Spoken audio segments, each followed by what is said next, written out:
yang lain ya, tentang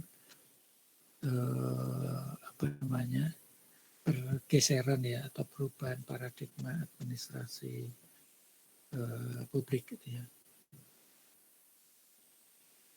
Ya.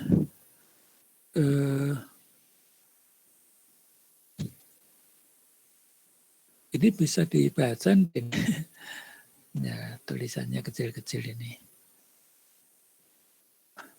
Oke, saya langsung ke sini aja ini.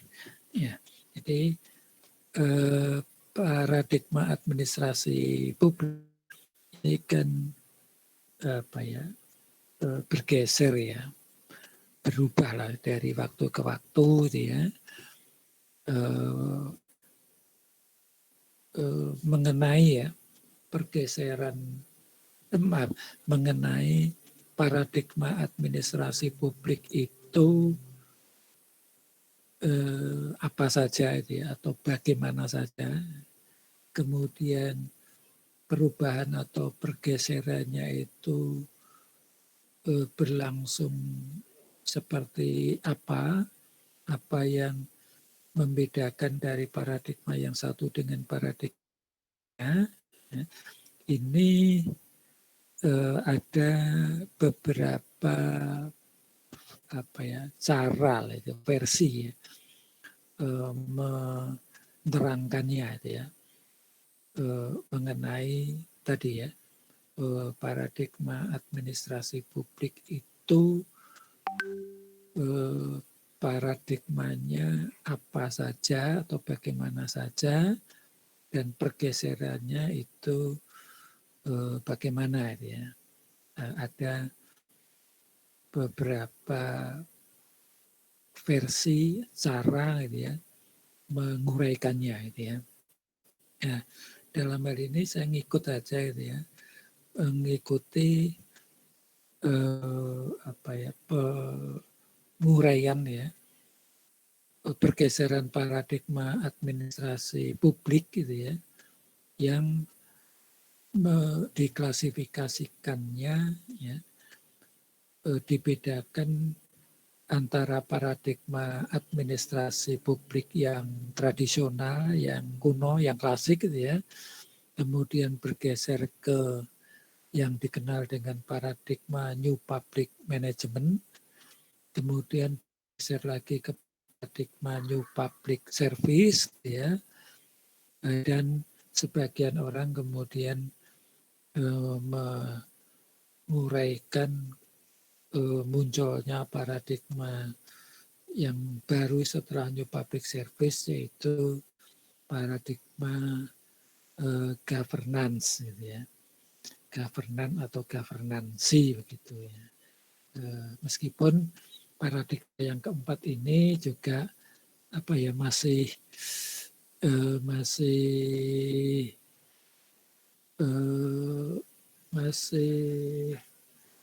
ya setidaknya masih belum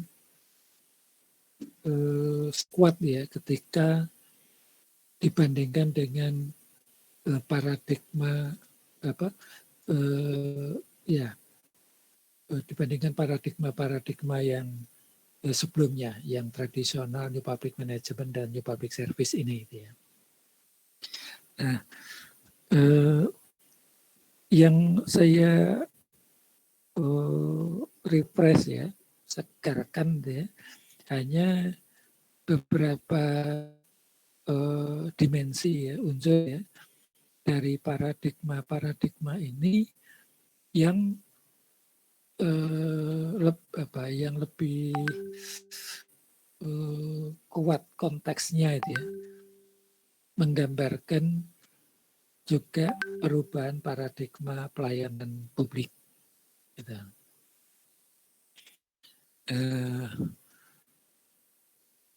Hanya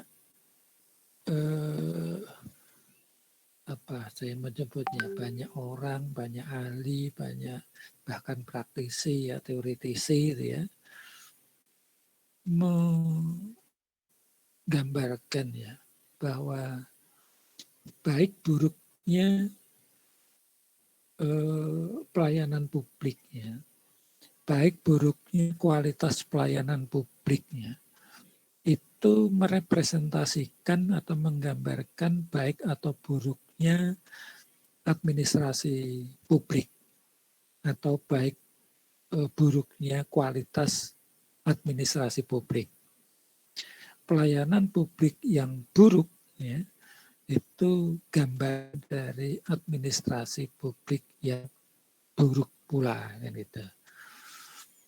Ya, karena memang administrasi publik gitu ya, itu diselenggarakannya gitu ya, atau di bahwa administrasi publik itu ada dan diselenggarakan gitu ya, adalah dalam ini wujudnya berupa penyelenggaraan pelayanan publik oleh pemerintah atau oleh negara gitu. Jadi kalau tadi ya ada data ya bahwa baik buruknya administrasi publik itu tergambarkan dari baik buruknya penyelenggaraan atau pelayanan publiknya, ya memang seperti itu karena pelayanan publik itu adalah pantulan ya dari refleksi dari administrasi publik gitu ya. Nah, nanti dirunut lagi ya dari banyak buku ya. Pada paradigma yang awal, yang lampau, yang tradisional, yang kuno itu ya, pelayanan publik itu didominasi lah gitu ya, diselenggarakan oleh badan-badan pemerintah. Hegemoni itu sangat kuat. Apa-apa gitu ya diselenggarakan oleh pemerintah atau oleh negara. Ya. Jadi untuk mulai dari pelayanan untuk pendidikan, ya, kesehatan, telekomunikasi, transportasi, ya, nah, pemadaman kebakaran, ya, dan lain-lain, ya, itu dilakukan oleh pemerintah. Jadi belum ada pelibatan ya pihak di luar pemerintah ya, swasta misalnya, untuk menyelenggarakan pelayanan publik ya. Untuk telekomunikasi misalnya, itu dulu yang menyelenggarakan ya, itu hanya PT Telkom. Ya. Kalau sekarang itu sudah banyak provider yang lainnya itu ya, yang dari swasta itu ya. Tapi kembali ke ini, ciri dari paradigma administrasi yang kuno itu pelayanan publik itu di badan-badan pemerintah. Ya. Kemudian mengenai apa yang akan dilakukan, ya, apa yang akan diselenggarakan. Jadi contohnya barang publik apa yang akan disediakan banyak oleh pemerintah, apakah itu berupa jalan raya, apakah itu berupa jembatan penghubung satu wilayah dengan wilayah yang lain, apakah membangun sekolah, puskesmas, dan lain-lain. Ya. Kemudian pelaksanaannya, jadi pembangunannya sekolah, pasar, jembatan, dan lain-lain tadi ya, itu dirumuskan ya, ditentukan ya. Kok sering sifatnya itu politis ya, oleh para pejabat atau penguasa. Jadi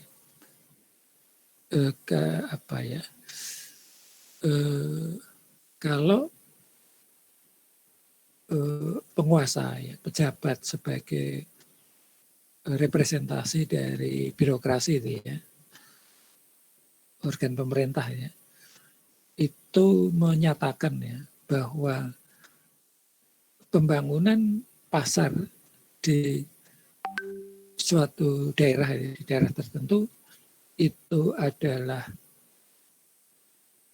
penting untuk memenuhi katakanlah untuk meningkatkan kesejahteraan masyarakat misalnya gitu ya, maka hal itu adalah sebagai sesuatu yang kemudian dilaksanakan ya, dan dianggap sebagai hal yang benar ya. Seolah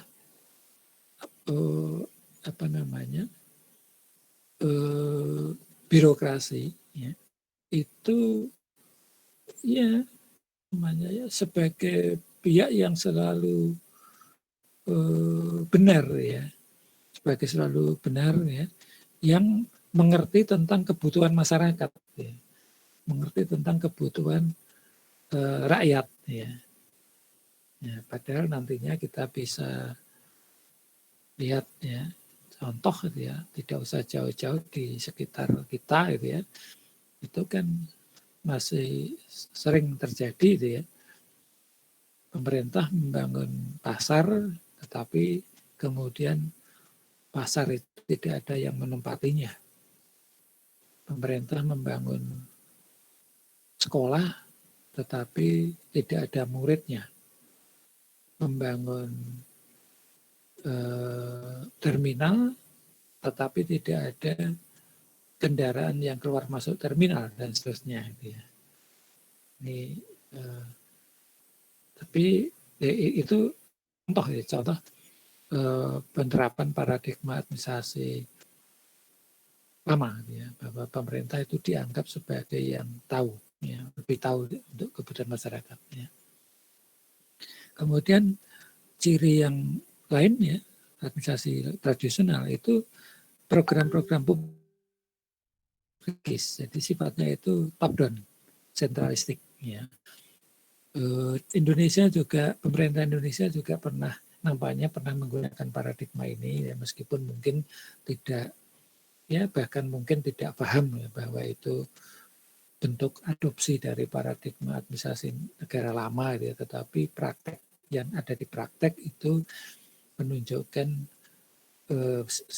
simetris ya, selaras ya dengan paradigma administrasi publik yang lama ini ya, di program-program ya untuk masyarakat ya, itu diselenggarakan ya, melalui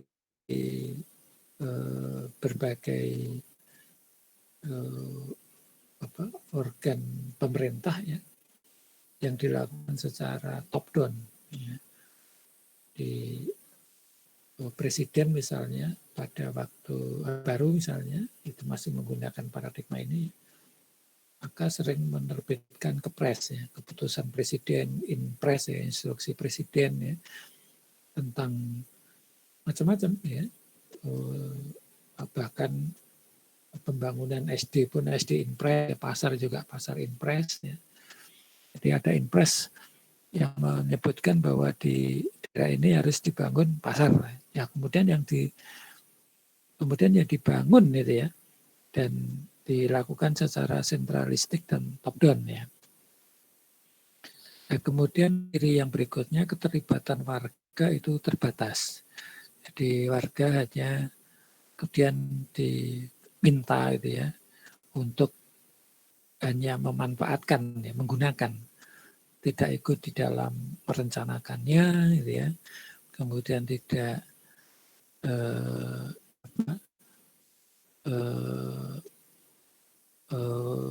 diberi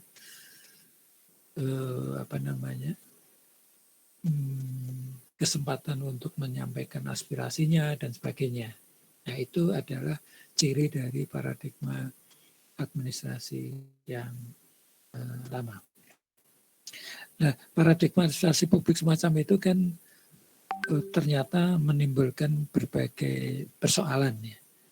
Yang sebagian tadi saya sebutkan, saya tidak perlu memberikan tambahan contoh yang lain ya. Contohnya ya tadi, karena top down, sentralistik, pemerintah menganggap dirinya lebih tahu ya dari masyarakat, maka yang dilakukan pemerintah membuat SD, rumah sakit, terminal, yang nyatanya ternyata itu bukan menjadi kebutuhan masyarakat kan, karena tadi tidak ada yang menggunakan, tidak ada yang memanfaatkan dan sebagainya ya.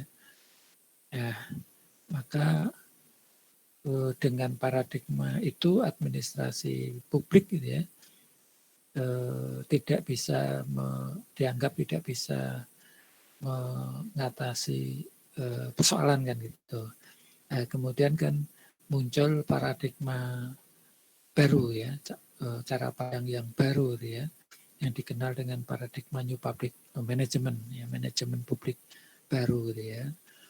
Yang ini adalah suatu bentuk ya, adopsi pendekatan di sektor bisnis ya, untuk diterapkan di sektor pemerintah. Ya. Jadi maka di paradigma New Public Management ini ya, ini kan muncul ada istilah misalnya saya lupa di mana ya, nanti ada istilah customer ya, pelanggan ya.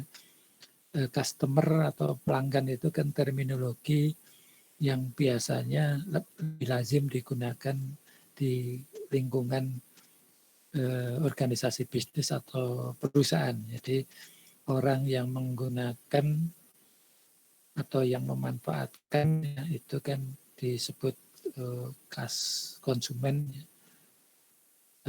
atau customer gitu ya. Nah, sementara di ilmu administrasi negara ya, tradisional ya,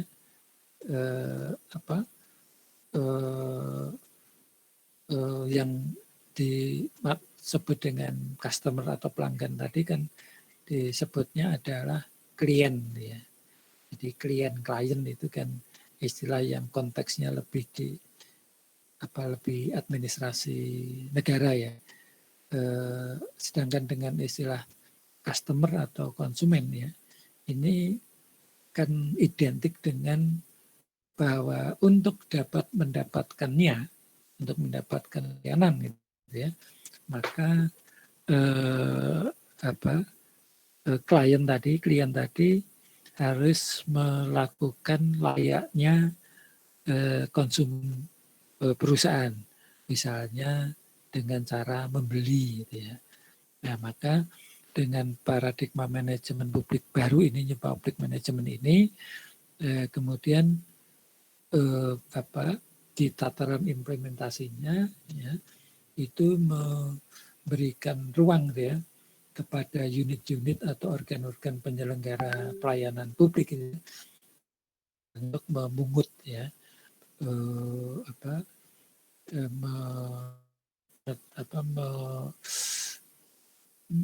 menetapkan ya biaya layanan ya, ya layaknya bisnis ya, kemudian bahkan pendapatan dari sebuah dinas misalnya itu sering diidentikan dengan kinerja dinas tadi ya, karena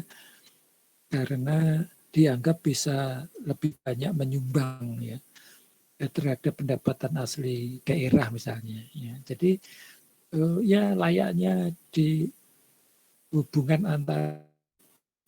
antara customer dengan perusahaan itu, kalau ingin mendapatkan ya beli gitu kan. Kalau ingin mendapatkan pelayanan yang lebih cepat ya nanti pakai tarif yang lebih lebih tinggi daripada yang pelayanannya lebih lambat kan kira-kira gitu. Ya. Nah, kemudian ciri yang kedua ya, program pemerintah dituntun oleh mekanisme pasar. Ya. Jadi apa yang disediakan oleh pemerintah misalnya, apa yang diselenggarakan oleh pemerintah itu berdasarkan pada sinyal pasar. Jadi kalau ada hubungan pasar itu kan supply and demand ya. Jadi kalau muncul ada demand permintaan, maka pemerintah menyediakan ya. Jadi sebagai supply-nya kan tuh. Jadi ya kayak mekanisme pasar itu, kalau ada yang membutuhkan, kalau muncul ada yang membutuhkan, baru kemudian dibikinkan kan. Ini dengan yang paradigma berikutnya ya. Nampaknya sampai di sini nampaknya itu oke itu ya, tidak problem ya. Tetapi sebenarnya nanti ada problem juga ya ketika program-program pemerintah itu dituntun oleh mekanisme pasar ya. Kemudian kompetisi antar unit pemerintah gitu ya, ini sudah mulai disuntikkan lah gitu ya. Jadi kalau dengan pendekatan atau paradigma yang pertama tadi ya, itu masyarakat tidak diberi pilihan, suka atau tidak suka, pokoknya kalau mau ngurus sertifikat tanah ya datangnya ke camat ya sebagai PPAT, petugas pencatat pejabat pembuat akte tanah kan itu. Jadi kemudian yang terjadi kan ya sering pelayanan lambat seterusnya, tidak punya alternatif yang lain ya. Maka dengan manajemen publik baru kemudian ada juga pihak lain ya yang juga melayani pensertifikatan tanah, misalnya notaris kan gitu kan. Jadi orang bisa milih kalau mau mensertifikatkan tanah bisa melalui camat selaku PPAT, pejabat pembuat akte tanah, atau bisa melalui notaris ya. Dan nyatanya kalau untuk sekarang kan orang malah lebih mengenal notaris daripada camat sebagai PPAT ya. Kemudian penerapan prinsip-prinsip reinventing government. Nah, yang terdiri dari ini ya. Jadi pemerintah itu ya cukup hanya tidak usah ikut banyak seperti kalau naik sepeda itu ngontel lah gitu ya. Ngontel, nyetir jadi satu ya. Tapi ini cukup ya mengemudikan saja gitu ya. Jadi pemerintah tidak perlu ikut sebagai regulasi ya, regulator membuat kebijakan misalnya, tetapi juga nanti yang melaksanakannya. Ya. Sebab ketika pemerintah atau negara itu yang membuat regulasi, tetapi juga implementornya, kemungkinan terjadi inefisiensi, penyimpangan kan sulit dikontrol. Ya, maka menurut paradigma ini pemerintah itu jangan ikut mendayung gitu ya. Tapi ya menyetir aja, misalnya hanya menyediakan membuat kebijakannya gitu ya. Kemudian sebagai pelaksananya itu nanti pihak di luar pemerintah ya. Nah, kemudian itu adalah milik masyarakat. Jadi pemerintahan itu bukan milik pemerintah gitu ya, tapi milik masyarakat. Jadi dalam hubungan antara masyarakat dengan pemerintah ya, masyarakat itu adalah pemilik mandat ya. Sedangkan pemerintah itu adalah pengemban mandatnya ya. Jadi tidak malah dibalik ya. Pemerintah itu sebagai pemilik mandat, kemudian masyarakat sebagai pengemban mandatnya, bukan. Jadi kedaulatan itu kan ada di tangan rakyat ya. Jadi rakyat itu adalah yang memiliki mandat, kemudian pemerintah itu adalah yang melaksanakan mandat, ya. Nah, sehingga menurut paradigma ini pemerintahan itu harus memberdayakan, ya. Kemudian pemerintahan yang kompetitif, ya. Jadi menyuntikkan berbagai kebijakan, program yang bisa kemudian ada kompetisi tadi, ya. Di sekolah misalnya, ya jangan semuanya itu hanya negara yang boleh menyelenggarakan sekolah kan, ya. Tapi juga pihak di luar negara, ya, swasta misalnya, itu boleh menyelenggarakan sekolah, gitu ya. Ya sehingga ada kompetisi, ya. Kemudian pemerintahan yang digerakkan oleh misi, bukan pemerintahan yang digerakkan oleh peraturan. Jadi kalau di paradigma yang lama, itu tugas pemerintah atau yang dikerjakan pemerintah itu memproduksi banyak peraturan. Ya, kemudian peraturan itu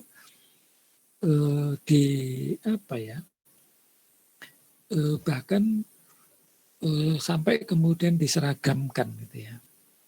Itu ada peraturan, ya, kemudian dibuat petunjuk pelaksanaan dan petunjuk teknisnya dan diseragamkan. Nah, ini menurut paradigma ini, kalau seperti itu nggak efisien, gitu ya. Maka pemerintahan itu mesti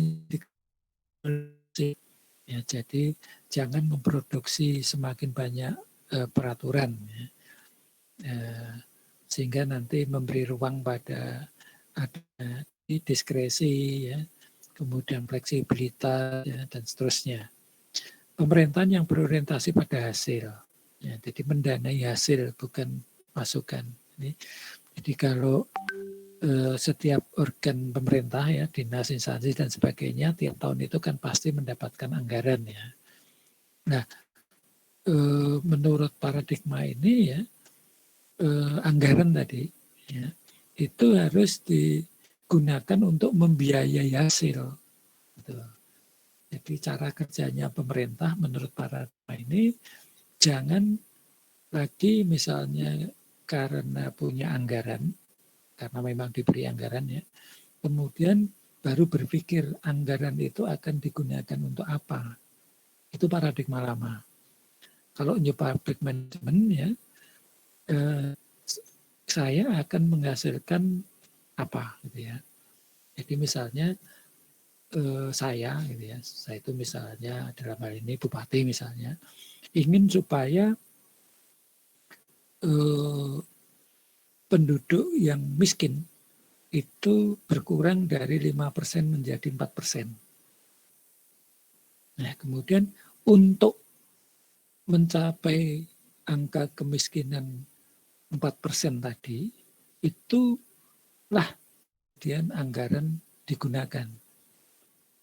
Bukan karena ini ada anggaran sekian, ya, kemudian saya gunakan untuk program penanggulangan kemiskinan, kemudian hasilnya itu akan diketahui atau akan ditetapkan setelah berjalannya kegiatan tadi. Ya memang hasil itu akan diketahui setelah kegiatan berjalan. Tapi maksud saya bukan kemudian ini anggaran kemudian digunakan untuk penanggulangan kemiskinan, ya, kemudian nanti akan peroleh hasil ada pengurangan kemiskinan berapa persen. Itu dilihat belakangan, ya. Ya, tapi kalau menurut yang New Public Management ini hasil harus dipatok dulu. Akan menurunkan dari 5% ke 4%. Dan sehingga untuk sampai pada 5 ke 4% ini dibutuhkan dana berapa, gitu. Nah, dan seterusnya, ya. Kemudian pemerintahan yang digerakkan oleh konsumen, nah ini istilah di sini ada konsumen, ya. Jadi kalau konsumen membutuhkan ada ada pelayanan itu bisa diselesaikan dalam tempo 5 hari misalnya, gitu ya. Nah ini pemerintah harus menyelesaikan layanan sesuai dengan kebutuhan konsumen tadi gitu ya. Nah, tentu ini sudah lebih baik daripada yang paradigma pertama. Tapi ini loh, dengan penggunaan istilah ini itu ada terminologi yang layaknya swasta tadi gitu ya. Maka kemudian ada biaya layanan dan sebagainya yang motifnya adalah seperti motif di bidang bisnis gitu ya. Kemudian pemerintah wirausaha menghasilkan ketimbang membelanjakan ya. Jadi ini dengan ciri yang kelima tadi sebenarnya. Kemudian pemerintahan antisipatif ya, ini sudah lebih baik dari paradigma pertama. Jadi mencegah ketimbang mengobati ya, jadi mencegah terjadinya persoalan ya daripada menyelesaikan persoalan yang terjadi. Ya. Kemudian pemerintahan yang desentralistik, ya, jadi tidak lagi sentralistik seperti paradigma yang pertama. Ya. Kemudian pemerintahan yang berorientasi pada pasar ya. Jadi mengetahui, mengidentifikasi sinyal ya konsumen itu membutuhkan opo gitu ya. Kemudian pemerintah baru menyediakan. Nah, tentu itu sudah lebih baik dari paradigma satu ya, tetapi masih timbul berbagai persoalan ya, maka kemudian muncul paradigma yang ketiga itu kan new public service ya, yang cirinya ada 7 doktrin ini ya, bahwa pemerintah atau organ pemerintah itu harus melayani citizen, melayani warga negara, bukan melayani customer. Karena kalau customer itu asosiasinya adalah gitu ya, pihak yang terlibat di dalam transaksi pelayanan tadi. Ya, jadi kalau gini, contohnya rumah sakit ya. Rumah sakit yang menyelenggarakan layanan kesehatan ya. Nah, apabila keberadaan rumah sakit itu di-drive ya, dikemudikan ya, setir ya dengan paradigma yang kedua tadi, new public management ya, maka tugas rumah sakit itu misalnya ya di samping memberikan layanan kesehatannya itu ya, misalnya menyediakan parkir gitu ya untuk pasiennya gitu ya, menyediakan ruang tunggu dan sebagainya gitu ya. Nah, itu tidak salah gitu ya, tetapi tidak cukup ya. Pemerintah, rumah sakit ya, rumah sakit dalam hal ini yang dibangun oleh pemerintah tadi itu ya, itu harus memperhatikan kepentingan seluruh warga negara. Ya, jadi kalau dengan penyediaan parkir tadi, tapi keberadaan lahan parkir itu ya, itu misalnya mengganggu ya kepentingan masyarakat luas yang bukan sebagai customernya rumah sakit, maka menurut paradigma ini keliru. Jadi kalau keberadaan rumah sakit ya, kemudian itu menimbulkan setiap saat, setiap waktu menimbulkan kemacetan lalu lintas depannya misalnya ya, karena keluar masuknya kendaraan ke rumah sakit ya, maka ya meskipun sebagai konsumennya itu terpuaskan ya, customernya, pasiennya, tetapi menurut paradigma ini tidak seharusnya seperti itu. Nah, jadi seluruh warga negara itu adalah ya keseluruhan, tidak hanya yang menjadi customer gitu ya. Kemudian yang berikutnya adalah mengutamakan kepentingan publik, ya, mengutamakan kepentingan publik. Ya. Jadi menempatkan kepentingan publik itu, kepentingan publik, jadi publik dalam hal ini tidak sebatas hanya customer-nya saja ya. Nah, itu lebih dari sekedar mengutamakan kepentingan customer. Ya. Kemudian value citizenship over entrepreneurship, jadi menghargai nilai-nilai kewargaan ya, lebih dari menghargai nilai-nilai entrepreneurship ya. Jadi entrepreneur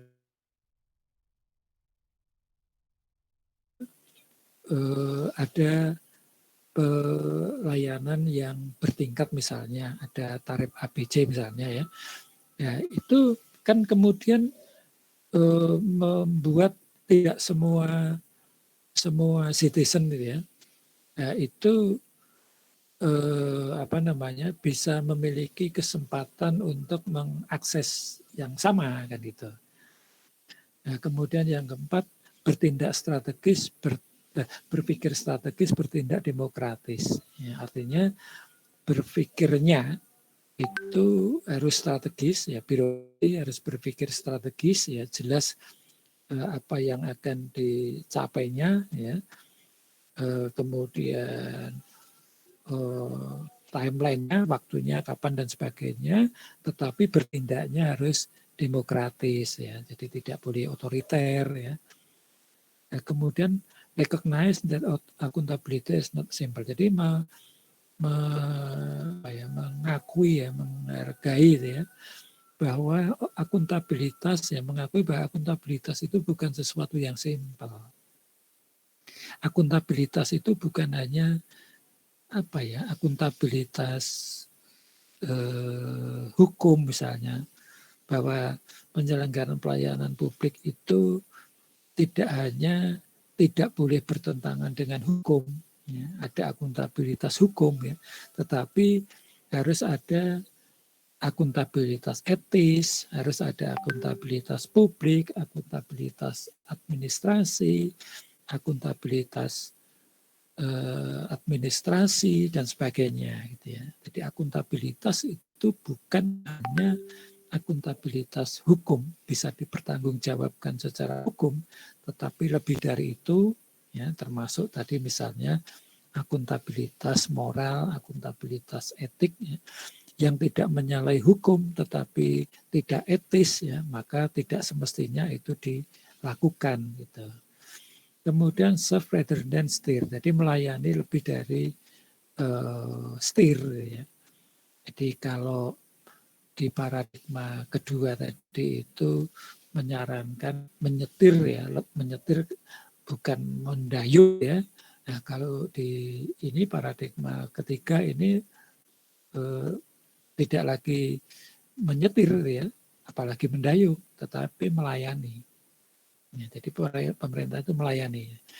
Kemudian value people not productivity, menghargai orang bukan pada produktivitasnya. Artinya ya menghargai produktivitas itu penting ya, tapi not just tidak hanya produktivitas ya. Jadi menghargai orang itu jauh lebih penting daripada sekedar menghargai produktivitasnya. Artinya bahwa dengan paradigma ini administrasi publik menghargai harkat martabat kemanusiaan manusia gitu ya, sehingga manusia gitu ya, atau karena manusia itu adalah subjek tetapi sekaligus juga objek pelayanan publik gitu ya, itu harus dihargai sesuai dengan harkat martabat kemanusiawiannya. Jadi tidak boleh ada eksploitasi, tidak boleh ada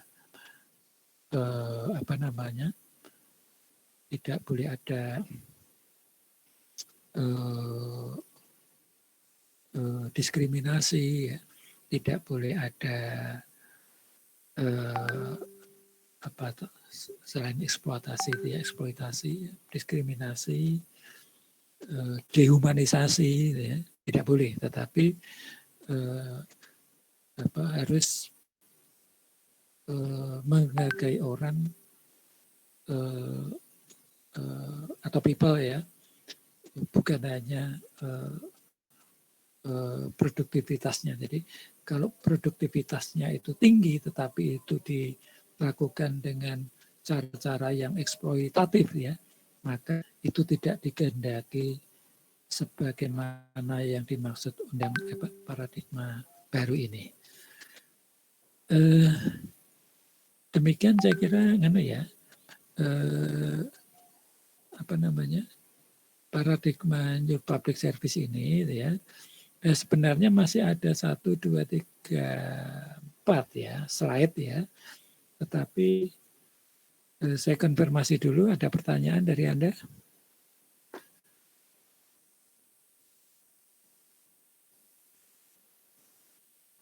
Silakan kalau ada pertanyaan. Saya minta tolong ya seperti biasanya nanti di screenshotkan, dikirimkan via grup.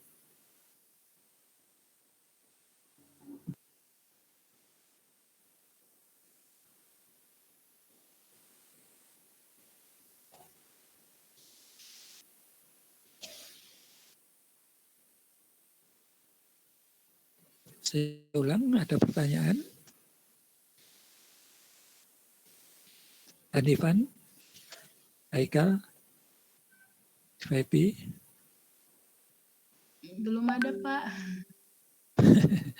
Oke. Ya, mudah-mudahan karena memang sudah cukup jelas dengan uraian saya, gitu ya. Masih menyisakan kalau tidak salah 4 slide ya. Tapi kalau saya saya terangkan mungkin cukup butuh waktu gitu ya. Ini tadi aja sudah agak cepat gitu ya. Tapi masih belum bisa menjangkau waktunya gitu ya. Belum bisa menjangkau keseluruhannya gitu ya. Target saya tadi kita kuliah cukup hanya sampai dengan jam 15, tapi sekarang sudah jam 15 lebih 9 menit ya.